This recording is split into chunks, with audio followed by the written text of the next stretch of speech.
তোরা তোরা মনের মতো করে এবার কুঞ্জ সাজিয়ে দে। ওমা দেখুন, যেই না রাধারানীর সখীগণকে কুঞ্জ সাজাতে বলেছি, অমনি সখীগণ বলছে, হ্যাঁ রাই, তুই যে আমাদের কুঞ্জ সাজাতে বলছিস, কিন্তু আমরা তো কুঞ্জ সাজাতে পারি না, আমরা তো কুঞ্জ সাজাতে পারি না রাই, কেমন করে তোর মাধবীর জন্য কুঞ্জ সাজাবো? ওমা এমন সময় কি হয়েছে দেখুন, পদকর্তা চণ্ডীদাস ভাবাবেশে এলেন মধুময় শ্রীরাম বৃন্দাবনে। আর এসে সখীগণকে বলছি, কি হয়েছে ললিতা, আজ তোমাদের এত চিন্তিত দেখাচ্ছে কেন? ললিতা বলছে, জানো ঠাকুর, আজ আমাদের কুঞ্জে প্রাণবধূ আসবে, কিন্তু ঠাকুর আমরা কেউ কুঞ্জ সাজাতে পারি না, কেমন করে মাধবের জন্য কুঞ্জ সাজাই বলো তো ঠাকুর? ও এই কথা, আচ্ছা তার আগে বলো তো তোমাদের মাধবের অঙ্গের রং কেমন? বলে কেন? আমাদের মাধবের অঙ্গের রং উজ্জ্বল শ্যামবর্ণ। উজ্জ্বল শ্যামবর্ণ, তাহলে রংটা তো কালো হচ্ছে। সখীরা বাধা দিয়ে বলছে, আস্তে মায়েরা কথা নয়, সখীরা বাধা দিয়ে বলছে, না না ঠাকুর, অমন কথা মুখেও এনো না, আমাদের মাধব কেন কালো হতে যাবে? আমরা তো কাজল ভরা নয়নে তাকে কালো দেখি, মাধবের অঙ্গের জ্যোতিতে আমাদের এই মনের মণিকটা আলো হয়ে যায়। ও এবার বুঝতে পেরেছি, আমার কথা শুনে তোমাদের রাগ হচ্ছে। আচ্ছা বেশ, ও কথা আর আমি বলবো না, তবে তোমরা শুনে নাও কেমন করে তোমাদের মাধবের জন্য কুঞ্জ সাজাবে। যে ফুলগুলি প্রথম কলি মেলেছে, কোন ভ্রমর মধুর লোভে সেই ফুলের কাছে আসে, কনক কমল কোমল যে দল সেজ বিছাইবে তা, আবার রসের বালি সেই আলিশ ভাগিবে দ্বিজ চণ্ডীদাসে গা। পদকর্তা চণ্ডীদাস সখীদের এইরূপ উক্তি দিয়ে ফিরে গেলেন। এবার সখীগণ কি করেছে মা, না রাধারানীর কথা মতো এবন সেবন থেকে ফুল এনেছে গো। আস্তে গো মায়েরা, কথা নয়, সখীগণ এই বন সেই বন থেকে ফুল এনে সুন্দর করে আমার মাধবের জন্য একটি কুঞ্জ সাজিয়ে দিয়েছে। রাধিকায়া দেশে মনের হরিষ কুসুম চয়ন করে, রাধিকায়া দেশে মনের হরিষ কুসুম চয়ন করে, আর রাধিকায়া দেশে মনের হরিষ কুসুম চয়ন করে, রাধিকায়া দেশে মনের হরিষ কুসুম চয়ন করে, আমার মল্লিকা মালতী জুই জাতি জুথি সাজাইলা ধরে ধরে, মল্লিকা মালতী জুই জাতি জুথি সাজাইলা ধরে ধরে, দেখো মল্লিকা মালতী জুই জাতি জুথি সাজাইলা ধরে ধরে, মল্লিকা মালতী জুই জাতি জুথি সাজাইলা ধরে ধরে, আজ ফুলেরও আচির ফুলেরও পাচির ফুলেতে ছাইল ঘর, ফুলেরও আচির ফুলেরও পাচির ফুলের ছাইল ঘর, আহা ফুলেরও আচির ফুলেরও পাচির ফুলেতে ছাইল ঘর, কিবা ফুলেরও আচির ফুলেরও পাচির ফুলেতে ছাইল ঘর, আর ফুলেরও বালিশ আলিশ কারণ প্রতি ফুলে ফুলে সর, ফুলেরও বালিশ আলিশ কারণ প্রতি ফুলে ফুলে সর, দেখো ফুলেরও বালিশ আলিশ কারণ প্রতি ফুলে ফুলে সর, ফুলেরও বালিশ আলিশ কারণ প্রতি ফুলে ফুলে সর, শুকপি গোদারি মদন প্রহরী ভ্রমর ঝঙ্কার তাই, আবার ছয় ঋতু মত্ত সহিত বসন্ত মলয় পবন গান। ওমা রাধারানীর কথা মতো সখীগণ এবং সেবন থেকে ফুল এনে সুন্দর করে মাধবের জন্য একটি কুঞ্জ সাজিয়ে দিয়েছে। এবার রাধারানী কি করেছে দেখুন না, অনুরাগের সুতো দিয়ে একখানি মালা গেঁথেছে, ধূপ দিয়েছে, দীপ জ্বালিয়েছে, এরূপ কৃষ্ণ কথা আলাপন করছেন আমাদের শ্রীমতী রাধারানী। রাধারানী গোবিন্দের জন্য বসে আছে মা, আর গোবিন্দ কোথায় আছে? দাদা বলরামের সাথে শয়নে। হঠাৎ করে আমার গোবিন্দের মনে পড়ে যায় যে আমি তো আজ রাধারানীকে কথা দিয়ে এসেছি, রাধারানীকে কথা দিয়ে এসেছি রাধারানীর কুঞ্জে আমি যাব, কিন্তু দাদা যদি না ঘুমায় তাহলে তো রাধারানীর কুঞ্জে আজ আমার যাওয়া হবে না। ওমা এই বলে গোবিন্দ কি করেছে, শরণ নিয়েছেন লীলা সহায়কারিণী মা যোগমায়া। আর মা যোগমায়া এসে দাদা বলরামের দুনয়নে অবস্থান করতে বলরাম ঘুমিয়ে পড়েছে। সেই সুযোগে গোবিন্দ কি করেছে দেখুন মা, তার ওই সাধের মুরলিটি হাতে নিয়ে আমার গোবিন্দ চলেছে রাধারানীর কুঞ্জে। কিন্তু রাধারানীর কুঞ্জে গোবিন্দকে যেতে হলে চন্দ্রাবলীর কুঞ্জের দ্বার দিয়ে যে পেরিয়ে যেতে হবে। তাই গোবিন্দ তার চরণে নুপুরকে বলছে, নুপুর, এই নুপুর, আমি চলেছি রাধারানীর কুঞ্জে, আজ আমায় যেতে হবে চন্দ্রাবলীর কুঞ্জের দ্বার দিয়ে। দেখিস নুপুর, আজ যেন তুই ভুলেও বেজে উঠিস না। ওমা, যেই না নুপুরকে এই কথা বলেছে, নুপুর কি মনে মনে চিন্তা করছে? ওমা, নুপুর মনে মনে চিন্তা করছে, ভক্তের সাথে ভগবানের মিলনের সুযোগ পেয়েছি, এই সুযোগ তো আমি হারাতে পারবো না। তাই যেই না গোবিন্দ, ওমা যেই না গোবিন্দ আমার আজ চন্দ্রাবলীর কুঞ্জের দ্বারে এসেছে, অমনি রুমঝুম রুমঝুম রুমঝুম করে বেজে উঠেছে গোবিন্দের ওই চরণের নুপুর। নিতাই গৌর হরি বল, হরি বল, হরি বল। যেই না চরণের নুপুর বেজেছে, ওমা এদিকে চন্দ্রাবলীর দাসী শুনতে পেয়েছে, পদ্মা, চন্দ্রাবলীর দাসী পদ্মা শুনতে পেয়েছে এই নুপুরের ধ্বনি। আর যেই না নুপুরের ধ্বনি শুনেছে, চন্দ্রাবলীকে ডেকে বলছে, চন্দ্রা, ওরে চন্দ্রা, এসে দেখে যা চন্দ্রা, আজ তোর কুঞ্জের পাশ দিয়ে কে চলে যায়। চন্দ্রাবলী বলছে, কে যায়? আমার কুঞ্জের পাশ দিয়ে কে চলে যায়? একই গোবিন্দ তুমি? আস্তে মায়েরা, কথা নয়, আস্তে। একই গোবিন্দ তুমি? আজ আমার কি সৌভাগ্য, আজ আমার কি সৌভাগ্য গোবিন্দ, তুমি আমার কুঞ্জে এসেছো। এসো গোবিন্দ, আজ আমি তোমায় মনের মতো করে সেবা দেব, আজ আমি তোমায় মনের মতো করে সাজাবো গোবিন্দ। গোবিন্দ বলছে, চন্দ্রা, তুমি আজকে আমাকে ছেড়ে দাও চন্দ্রা, আমি তোমায় কথা দিলাম, তুমি আজ আমাকে রাধার কুঞ্জে যেতে দাও, আমি অন্যদিন এসে তোমার মনোবাসনা পূর্ণ করে যাব। চন্দ্রাবলী বলছে, বধূ, সবাই বলে তুমি নাকি জগৎপতি, জগতের নাথ, তাহলে বলো না বধূ, আমি কি এই জগতের মধ্যে নই, আমি কি এই জগতের বাইরে বধূ? গোবিন্দ বলছে, না গো চন্দ্রা, অমন করে কেন বলছো? অমন করে বলো না চন্দ্রা। জানি বধূ, জানি তুমি যে নীতি নীতি আমার কুঞ্জের পাশ দিয়ে পেরিয়ে যাও, তোমার নুপুরের ধ্বনি যে আমি শুনতে পাই, কিন্তু কোনোদিন যে তোমাকে আমি ধরতে আর পারি না বধূ। ওগো এই পথে নীতি করো গতাগতি, নুপুরের ধ্বনি শুনি, এই পথে নীতি করো গতাগতি, নুপুরের ধ্বনি শুনি। ওগো এই পথে নীতি করো গতাগতি, নুপুরের ধ্বনি শুনি, এই পথে নীতি করো গতাগতি, নুপুরের ধ্বনি শুনি। ওই রাধা সনিবাস আমারে নৈরাস, আমি বঞ্চি একাকিনী। রাধা সনিবাসী আমারে নৈরাস, আমি বঞ্চি একাকিনী। বলি রাধা সনিবাস আমারে নৈরাস, আমি বঞ্চি একাকিনী। রাধা সনিবাসী আমারে নৈরাস, আমি বঞ্চি একাকিনী। বলো আমি কি জগৎ ছাড়াবো, বলো আমি কি জগৎ ছাড়াবটি। চন্দ্রাবলী বলছে, বধূ, সবাই বলে তুমি নাকি জগৎপতি, জগতের নাথ, তাহলে বধূ তুমি যদি জগতের পতি হবে, তুমি যদি জগতের নাথ হবে, তাহলে আমি কি জগতের মধ্যে নই? হরি বল। আমি কি জগতের বাইরে? বধূ তুমি যদি জগৎপতি, আমি কি জগৎ ছাড়াবো? বধূ তুমি যদি জগৎপতি, আমি কি জগৎ ছাড়াবটি। বধূ তুমি যদি জগৎপতি, আমি কি জগৎ ছাড়াবো? রাধা সনিবাস আমারে নৈরাস, আমি বঞ্চি একাকিনী। চন্দ্রা, তুমি আজ আমাকে ছেড়ে দাও চন্দ্রা, আমি কাল এসে তোমার মনোবাসনা ঠিক পূর্ণ করে যাব। আজকে তুমি আমাকে বিদায় দাও, আজ তুমি আমায় ছেড়ে দাও চন্দ্রা। চন্দ্রাবলী বলছে, জানি গো বধূ, জানি তুমি যে কথা দিয়ে কথা রাখতে জানো, কাল তুমি আসবে ঠিকই বধূ, কিন্তু বধূ তোমার সেই কাল আমার কাছে যদি কাল হয়ে দাঁড়ায়।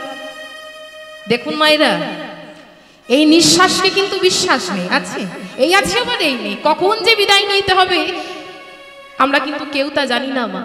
যখন ওপারের ডাক আসবে, সবকিছু ছেড়ে সাজানো সংসারের মায়া কাটিয়ে আমাদের চিরনিদ্রায় চলে যেতে হবে, সঙ্গে যাবে শুধুমাত্র হরিনাম। এবার এই প্রাণবিহীন দেহটাকে বাঁশের দোলায় সাজিয়ে সঙ্গের সাথে হরিনামের ধ্বনি দিয়ে নিয়ে এলো শ্মশান ঘাটে চির শান্তি স্থান, যে ঘুম আর কোনোদিন ভাঙবে না মা। তাই এরূপ ভাবটি দর্শন করি আজ পদকর্তা কলম দিলেন। কে তুমি শ্মশানে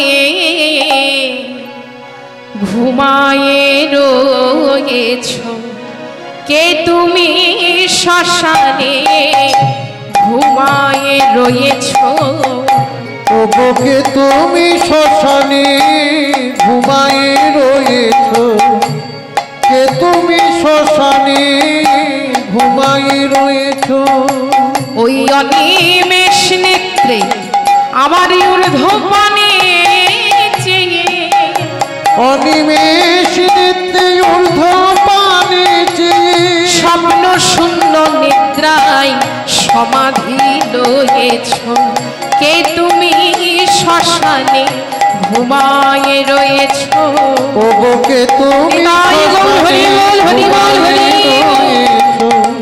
কে তুমি শ্মশানে ঘুমায়ে রয়েছ।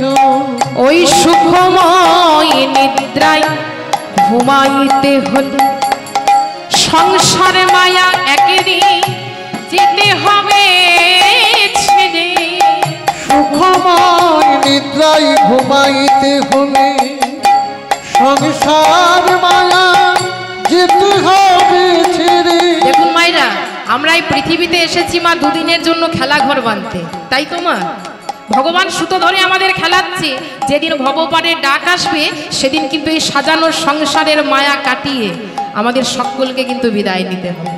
তাই বলছে মাগো, ওই সুখময় নিদ্রায় ঘুমাইতে হলে সংসার মায়া একদিন যেতে হবে ছেড়ে। সুখময় নিদ্রায় ঘুমাইতে হলে সংসার মায়া একদিন যেতে হবে ছেড়ে। ওই নীলকণ্ঠ কহে দাও না গো বলে, ওই নীলকণ্ঠ কহে দাও না গো বলে, কেমন করে তুমি মায়া কাটিয়েছ, কে তুমি শ্মশানে ঘুমায়ে রয়েছ। ওগো কে তুমি শ্মশানে ঘুমায়ে রয়েছ, কে তুমি শ্মশানে ঘুমায়ে রয়েছ। সাজানোর সংসারের মায়া কাটিয়ে চিরনিদ্রায় চলে গেল। আস্তে কথা নয়, সাজানোর সংসারের মায়া কাটিয়ে চিরনিদ্রায় চলে গেল। এবার কি করা হলো মা? না ক্ষিতি অব তেজ মরুদ বোম। আস্তে আস্তে কথা নয়, ক্ষিতি অব তেজ মরুদ বোম। ক্ষিতি অর্থাৎ কি বাবা? না ক্ষিতি অর্থাৎ হলো মাটি, এই দেহটাকে মাটিতে নামানো হলো। অব অর্থাৎ হলো জল, এই দেহটাকে মাটিতে নামিয়ে মাগো জলে স্নান করানো হলো। তেজ অর্থাৎ হলো আগুন। এবার এই দেহটাকে চিতায় সাজিয়ে অগ্নি সংযোগ করা হলো।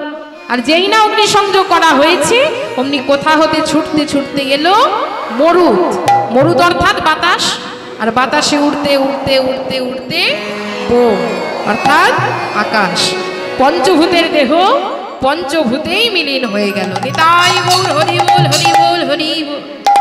তাই চন্দ্রাবলী বলছে, বধূ গো, কাল তুমি আসবে ঠিকই বধূ, কিন্তু তোমার সেই কাল আমার কাছে যদি কাল হয়ে দাঁড়ায়, তাই বধূ হে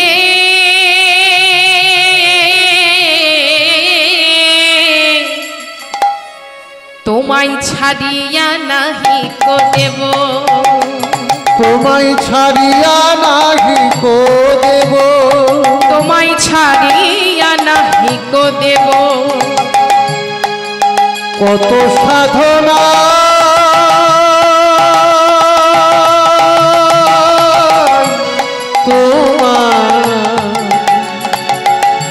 তোমায় পেনা,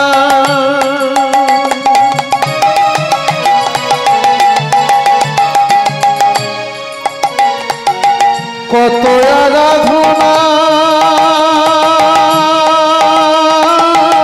করেছিলাম।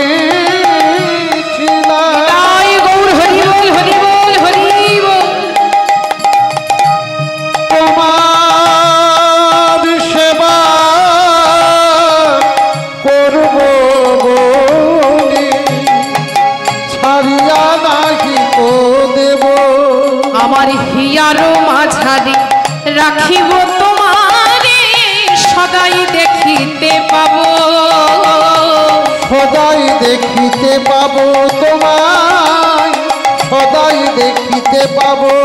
আমার হৃদয়ে কুঞ্জে তোমায় রেখে দেব, আমার হৃদয়ে কুঞ্জে রেখে দেব। মায়েরা যেই না আজ চন্দ্রাবলী গোবিন্দকে কাছে পেয়েছে, অমনি গোবিন্দকে করজোরে বলছে, বধূ বধূ গো, তোমায় হৃদয়ে কুঞ্জে রেখে দেব, তোমার হৃদয়ে কুঞ্জে রেখে দেব। আমি হৃদয় ছাড়া করব না হে, হৃদয় কুঞ্জে রেখে দেব, আমি হৃদয়ে ছাড়া করব না হে, হৃদয়ে কুঞ্জে রেখে দেব। বধূ বলি, তোমার গলে যে মালাটি রয়েছে সেটি তুমি আমার গলে পরিয়ে দেবে বধূ।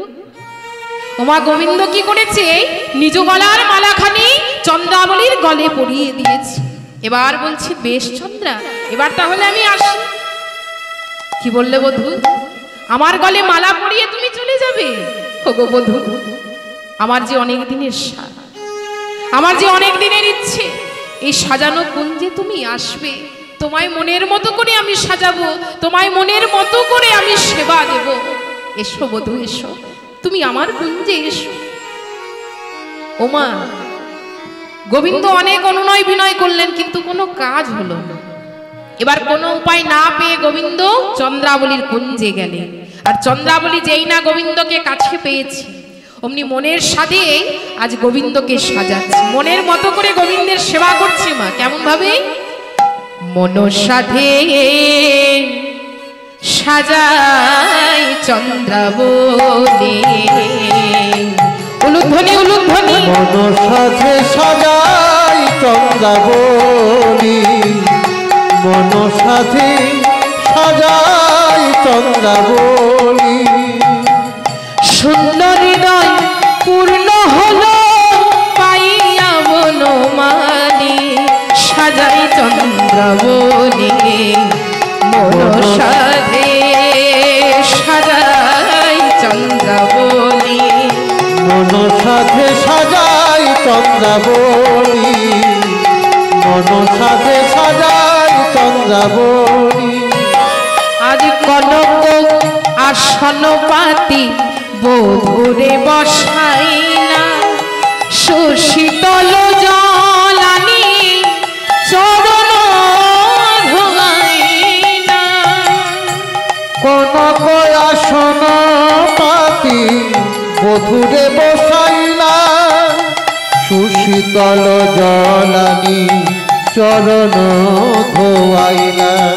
আর কপাল উপরে দিল তার সিন্দুরের বিন্দু, অধরে কাজল দিল আঁকি, কপাল উপরে দিল সিন্দুরের বিন্দু, অধরে কাজল দিল আঁকি। নিজ অঙ্গের শাড়ি দিলা আজরিয়া ধনি, সাজাই চন্দ্রাবলী, মনসাধে সাজাই চন্দ্রাবলী, মনসাধে সাজাই চন্দ্রাবলী, মনসাধে সাজাই চন্দ্রাবলী। দেখুন ভগবান আজ ভক্তের প্রেমে বাধা পড়ে গেল, তাই তো মা? এ হলো শুদ্ধ প্রেম, এর মধ্যে কিন্তু কোনো কামের গন্ধ নেই। তা প্রতিটি জীবের অন্তরে ভগবত প্রেম আছে বাবা, তারই বিকৃত প্রতিবিম্ব হচ্ছে কাম। দেখুন মায়েরা, আমরা যদি জীবনের শুরু থেকে ভগবানকে ভালোবাসতে শিখি, তাহলে ভগবত প্রেম কামে পরিণত হয়। আর একবার যদি ভগবত প্রেম কামে বিকৃত হয়ে যায়, তাকে ফিরিয়ে আনা খুবই কঠিন কাজ। তা সত্ত্বেও কৃষ্ণ ভাবনার অনুশীলন এতই শক্তিশালী, কেউ যদি মাগো জীবনের শেষ পর্যায়ে গিয়ে গভীর নিষ্ঠার সঙ্গে কৃষ্ণ ভাবনার অনুশীলন করতে পারে, তাহলে কৃষ্ণ প্রেম ফিরে পায়। ওমা ভগবান বলেছেন, আমা হতে আমার ভক্ত বড়। যদি কোনো ভক্ত দুফোঁটা নয়নের জল ঝরিয়ে আমাকে ডাকতে পারে, সেই ভক্তের বোঝাও যে আমি মাথা পেতে নিই। তা এক ব্রাহ্মণ বাজারে গিয়ে প্রবেশ করেছে, মাছের বাজারে। আসতে মায়েরা, কথা নয়। এক ব্রাহ্মণ বাজারে গিয়ে প্রবেশ করেছে মা, মাছের বাজারে, আর এদিকে এক মেছেনি কি করছে না বাটখারা রূপে ব্যবহার করছে শালগ্রাম শিলা। তা দেখে ব্রাহ্মণ তো চমকে উঠেছে, এ কি, এই যে শালগ্রাম শিলা। ওমা, ব্রাহ্মণের ধর্ম কি গো? ভগবানের সেবা করা। ব্রাহ্মণের ধর্ম হলো ভগবানের সেবা করা। তা যেই না শালগ্রাম শিলা দেখেছে, অমনি বলছে মেছেনি, ওই পাথরটি তুমি আমাকে দাও, বিনিময়ে আমি তোমাকে কিছু অর্থ দিচ্ছি।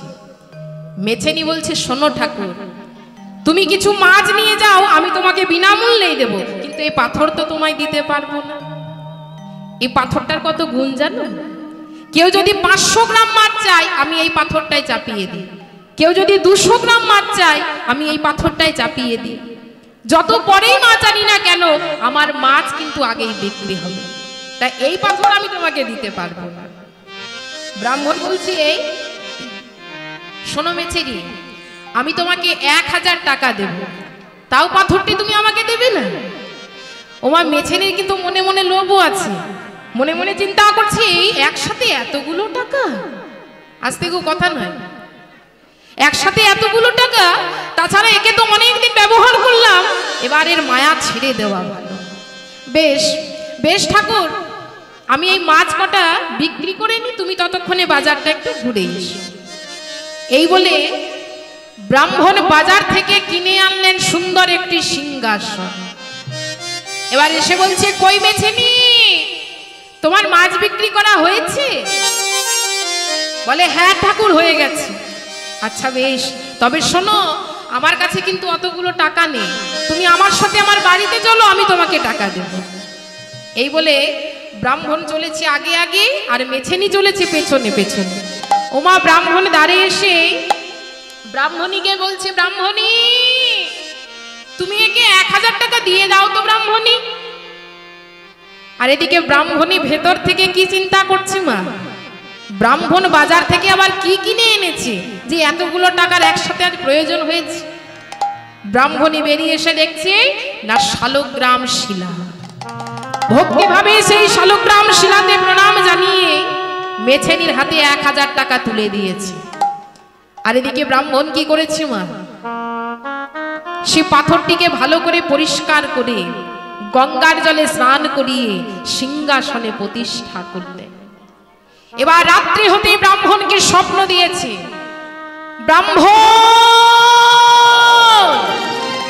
ব্রাহ্মণ, তুমি আমাকে যেখান থেকে এনেছো ব্রাহ্মণ, সেখানেই রেখে এসো, নইলে যে তোমার সর্বনাশ হবে ব্রাহ্মণ। ব্রাহ্মণ কাঁদছে আর বলছে, প্রভু, আমার যত সর্বনাশ হবে হোক, আমার যত ক্ষতি হবে হোক ঠাকুর, তবু আমি যে তোমাকে ছাড়বো না ঠাকুর। পরদিন ব্রাহ্মণের স্ত্রী মারা গেল।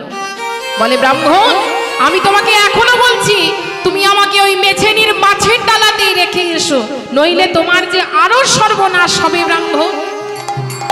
ওমা, ব্রাহ্মণ কাঁদছে আর ভগবানকে বলছে, প্রভু, তোমায় পেয়ে আমার যত সর্বনাশ হবে হোক, আমার সব কিছু শেষ হয়ে যাক প্রভু, কোনো ক্ষতি নেই, তবু যে আমি তোমায় ছাড়বো না প্রভু। পরদিন ব্রাহ্মণের একটি মাত্র সন্তান মারা গেল। আপন বলতে ব্রাহ্মণের আর কেউ থাকলো না। এই বলে ব্রাহ্মণ নারায়ণের চরণে প্রণাম জানিয়ে নারায়ণের সেবা দিয়ে আজ ভিক্ষাতে বের হলো। আর ব্রাহ্মণ কাঁদছে, ভগবানকে বলছে, ভগবানকে কাঁদতে কাঁদতে বলছি, প্রভু, তুমি আমাকে যত দুঃখ দেবে দাও প্রভু, তুমি আমাকে যত কষ্ট দেবে দাও প্রভু, কিন্তু সেই দুঃখ, সেই কষ্ট সহ্য করার শক্তিটুকু তুমি আমাকে দিও ঠাকুর। দুঃখ যদি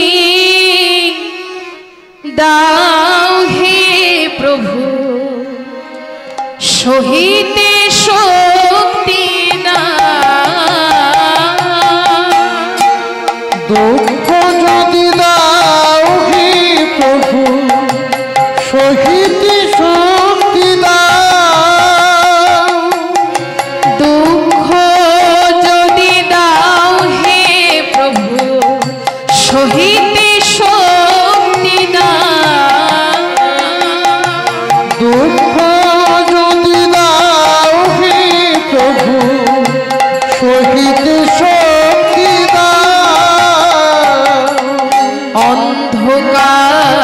ঘোচা প্রভু জ্ঞানের দীপ জ্বালা অন্ধকার ঘুচাও জ্ঞানের দীপ জ্বালা প্রভু অন্ধকার ঘোচা জ্ঞানের দীপ জ্বালা অন্ধকার ঘুচাও জ্ঞানের দীপ জ্বালা। ওমা শ্যাকরা যেমন কোষ্টি পাথরে ঘষে দেখে নেয় সোনাকে, তেমনি ভগবান আমার যাচাই করে নিচ্ছে ভক্ত আমার কতটা খাটে। আজ ব্রাহ্মণ ভিক্ষা হতে ফিরে এসে কি দেখছি মা, তার ঘর বাড়ি সব কিছু পুড়ে ছাই হয়ে গেছে, কিন্তু শালগ্রাম শিলা তেমনই আছে। তাই ব্রাহ্মণ কাঁদছে আর ভগবানকে বলছি, প্রভু তুমি কত করুণাময়, প্রভু তুমি কত দয়াময়, প্রভু এই বাড়িটি ছিল আমার মায়া, আর সে মায়াকে আজ তুমি সে মায়াকেও হরণ করে নিলে ঠাকুর। ওগো ঠাকুর, আকাশ বাতাস জলে স্থলে আছো তুমি, অন্তরে আছো ওহে অন্তরজামী। আকাশ বাতাস জলে স্থলে আছো তুমি, অন্তরে আছো ওহে অন্তরজামী। ওগো তোমার পদ তলে আমার মাথা নত করে দাও, তোমার পদ তলে আমার মাথা নত করে দাও। প্রভু অন্ধকার ঘোচা জ্ঞানের দীপ জ্বালা, দুঃখ যদি দাও হে প্রভু সহিতে শক্তি দাও, অন্ধকার ঘোচা প্রভু জ্ঞানের দীপ জ্বালা।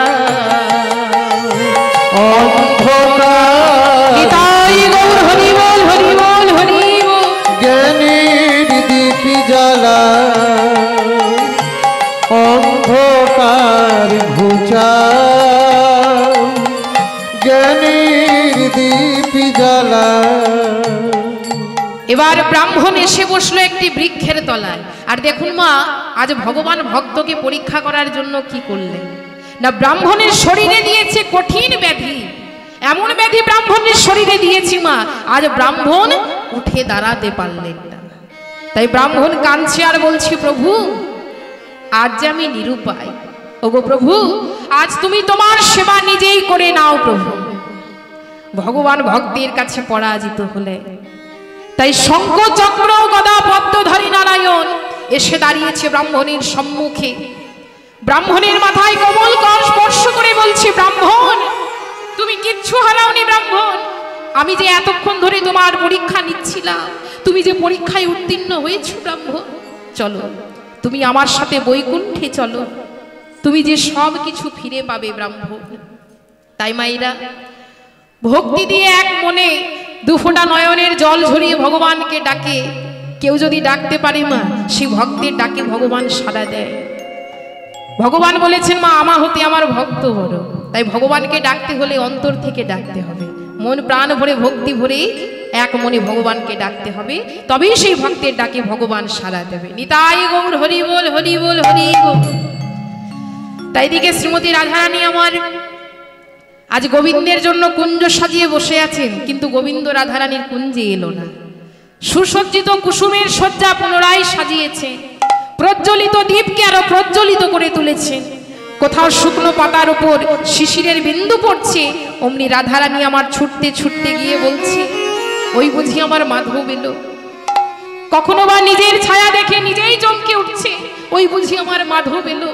কিন্তু না রে ললিতা, ওরে সখী, আমার মাধব, আমার মাধব আমার কুঞ্জে আজ যে আর এলো না সখী। ওরে সখী রে,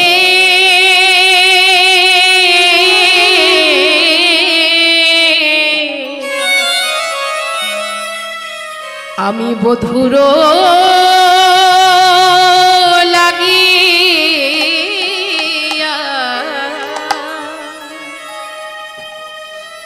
সেজ বিছাইন ওরে গাথিনু ফুলের মালা। বধুর লাগিয়া সেজ বিছাইনু গাথিনু ফুলের মালা। আমি বধুর লাগিয়া সেজ বিছাইনু গাথিনু ফুলের মালা। এলো না মাধব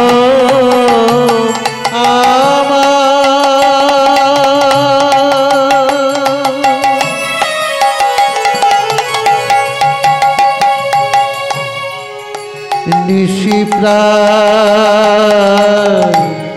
প্রভা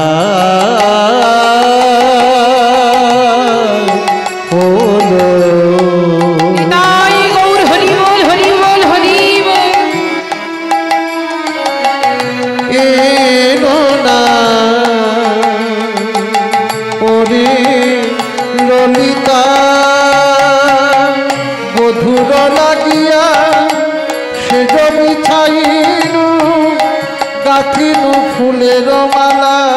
আমি তাম্বুল সাজাইন দীপ জ্বালিন ওরে ললিতা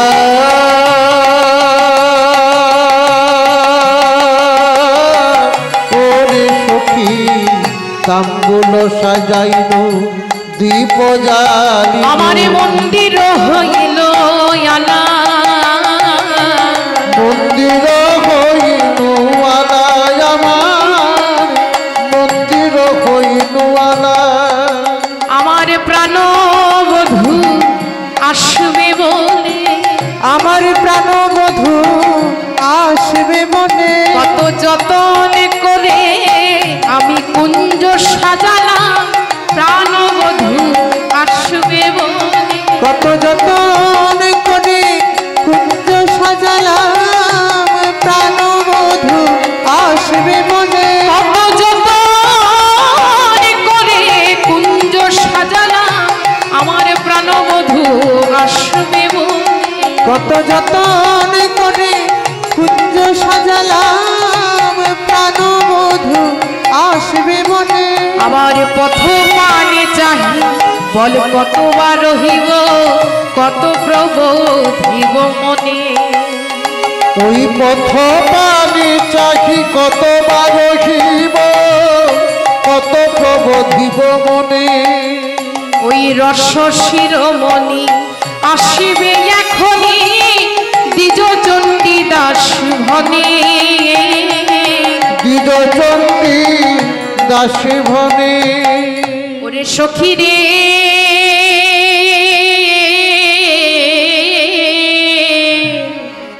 দেখুন মাইরা, আজ শ্রীমতী রাধারানী আমার প্রাণবধূর জন্য কুঞ্জ সাজিয়ে বসেছিলেন মা, কিন্তু মাধব রাধারানীর কুঞ্জে আজ আর এলো না। তাই রাধারানী কাঞ্চি আর সখীগণকে বলছিল, ললিতা ওরে সখী রে, আমি যে আমার মাধবের জন্য কুঞ্জ সাজিয়ে বসে থাকলাম সখী, কিন্তু আমার মাধব তো আমার কুঞ্জে আজ আর এলো না। এক কাজ কর ললিতা, যা ললিতা, আমি যে কুঞ্জ আমার মাধবের জন্য সাজিয়েছিলাম সেই কুঞ্জ তোরা যমুনার জলে ভাসিয়ে দে। ওরে যা যমুনায় ভাসাই দে। নিতাই গৌর হরি বল হরি বল হরি বল। কিবা যা যমুনায় ভাষায়ে দে ফুলমালা তাম্বুলের ডালা যা যমুনায় যমুনায় ভাষায়ে দে এই ফুলমালা তাম্বুলের ডালা যা যমুনা। আমার সখীরা তাই করেছে। শ্রীমতী রাধারানী যে কুঞ্জ গোবিন্দের জন্য সাজিয়েছিল মা, সেই কুঞ্জকে আজ ভাসিয়ে দিয়ে এলো কোথায় না যমুনার জলে। আর যমুনার জলে ভাসিয়ে দিয়ে সে সখীগণ বলছে, ওরে রাই, আমরা তোকে এতবার করে নিষেধ করলাম, আমরা তোকে এতবার করে বললাম ওই কালার বাসী তুই শুনিস না, ওই কালার সাথে তুই প্রেম করিস না, ও হলো কুল নাশাবাসী, কিন্তু তুই তো আমাদের কথা শুনলি না। রাধারানী বলছে, ললিতা এখন তোরা আমায় বলে দে, এখন আমি কি করব তোরা আমায় বলে দে সখী। ললিতা বলছে, ওরাই তখন তো বারণ করলাম, কিন্তু আমার কথা তুই তখন শুনলি না, এখন আমরা কি করি বল, এখন তোর নিজের আগুনে তুই নিজেই পুড়ে মর। সখী ভাবাপন্ন হয়ে পদকর্তা বলছি, ওগো রাধে, তোমার হৃদয় মাঝে যে তরু রোপণ করলে, এখন তাকে বাঁচানোর একমাত্র উপায় এই নয়নের জল। যত হলে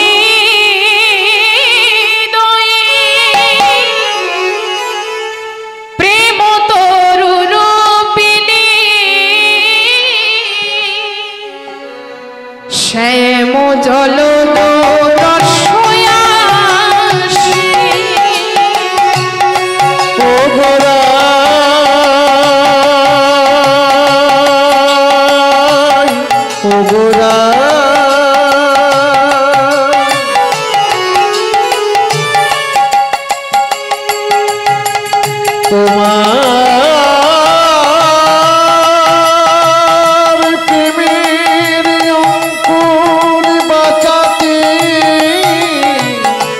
বাঁচাতে হবে।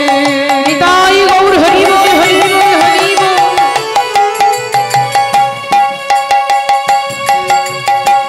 নয়ন জলে নয়ন জলে সিঞ্চন করিরা,